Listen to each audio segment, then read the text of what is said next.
everyone, I'm Captain Logan. And I'm Sarah, filling in for Vince this week. And it's time once again To recommend things. Sarah, Yes. what do you recommend today? I recommend an author.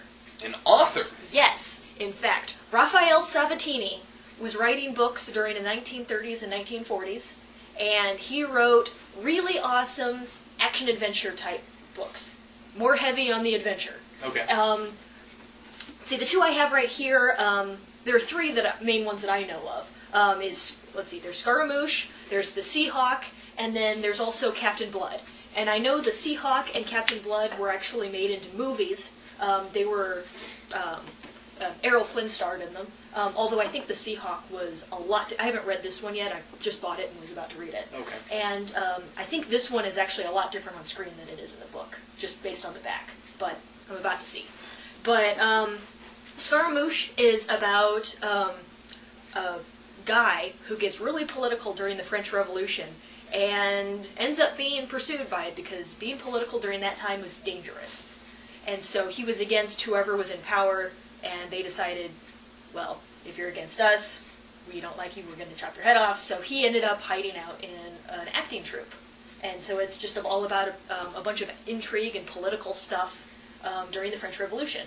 And then the Seahawk, which I haven't read, it's about a guy who helps defeat the Spanish Armada, but then he gets captured by a Spanish ship and then is made a galley slave for some years. He escapes, and then he becomes a follower of Islam and turns into a pirate, and then gets revenge on people who made him a galley slave. So Some of that's the same as the movie, though, right? Yeah, so some of it, I can see where they got it, but I don't know if they just kind of did a cursory sort of, this is kind of what the book's about, and then let's make it more applicable to, or better for public viewing, or if they just kind of sort of based it on it. So I don't know. And then Captain Blood is a story about a guy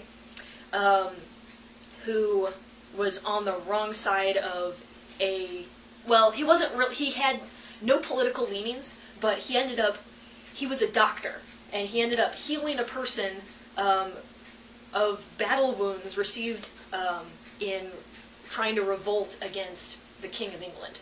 And so, of course, he was guilty of treason for aiding and abetting a traitor, and so he was made an indentured servant in the colonies in the Americas, and he escaped. He became a pirate, one of the most dreaded pirates, and it's really good. So if you like adventure, if you like pirates, if you like French Revolution, politics, this guy's awesome. Now, you said these are largely forgotten, right? I don't know anybody who talks about them. Yeah, why do you think that they're not taught in school? I don't know. Maybe Is it just because there's not enough substance because they're too adventure-y, or that's probable. I'd say it's likely. One, they're good. I've never read a good book in school. That's hyperbole, but yeah, them's fighting words. Yeah, no, they're very heavy on adventure. They're Did you mostly not have just to read Frankenstein? No, I didn't. Oh, okay. No, because that, to this day, is one of my favorite novels, and I had to read that in school like 3 times. I read The Scarlet Letter. Although, to be fair, I didn't read that book until college. But. Yeah. See, and I didn't take literature in college, so. Scarlet Letter, I hated. I actually enjoyed that one. It was better than a lot. You just said you didn't read any good books. Okay, whatever. I said that was hyperbole. But anyway, how much did you hate Great Expectations? I gotta ask you that. Especially since we had to write a diary on every single chapter. That book took forever. Weird thing about that book, because it's so friggin' long, is there's this section that I love because it's super creepy with the introduction of Miss Havisham. Yeah. I love that part. The beginning was fine. It's like really and then creepy. They skipped ahead to where he grew up, and then from there on I didn't care. Yeah. And the problem is that I normally read my books in like a space of 2 days to a week, depending on how long they are. And since we were doing a diary entry on each chapter, and the teacher was asking specific questions, I couldn't, so it took, 2 months to get through it. But anyway, I digress. These have substance. They don't necessarily have the deep literary, social commentary substance that a lot of English teachers look for. It's mostly, like I said, adventure, intrigue, politics, bit of history, a bunch of history, a lot of stuff I learned that I didn't know before I read these, and I like history. So, there's a really good character study in each of these too. You follow a particular character around, and he kind of goes into the depths. His life really is horrible for a while, and then he goes up, about as far as you can go, and then you find a nice happy ending, middle ground sort of thing. So, generally happy ending. So, but yeah, I definitely recommend it if you like to read. Cool. Today I'm going to recommend yet another comic reference book that I recently got, and this was just.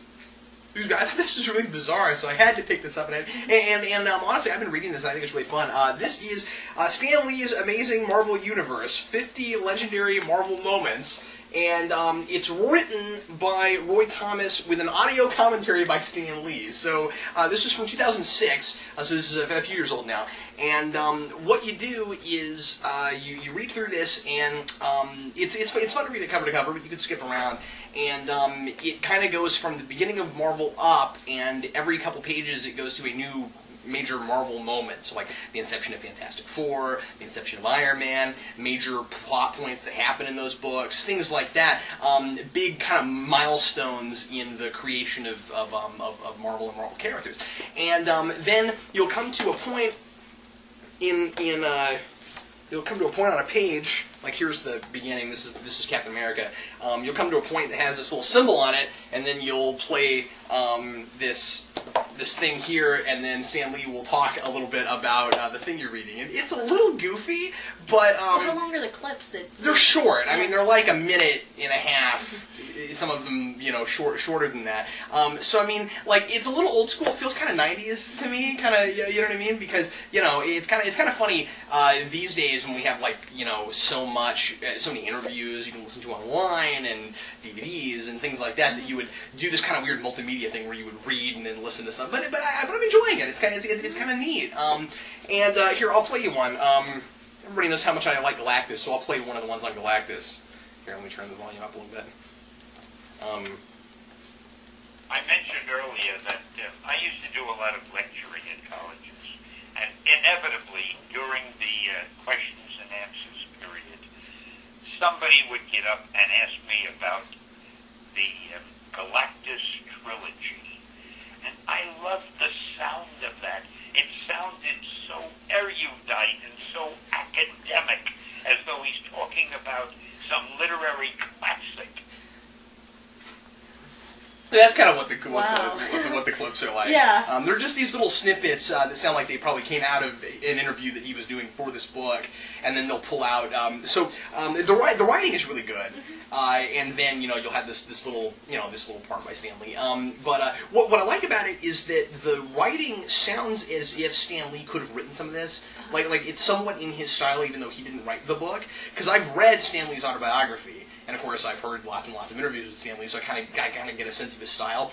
And this uses a lot of his kind of language and stuff, which is kind of fun. So it very much feels like getting the history of Marvel from Stan Lee. But what I really dig about it is that it goes into all the different characters, which you don't always get with Stan Lee. Mm-hmm. You know what I mean? His autobiography is fantastic, but of course it's about his life, not necessarily so much about the inception of all these characters. And so this from a fan standpoint is a lot of fun to go in and do that. And there's lots and lots of panels.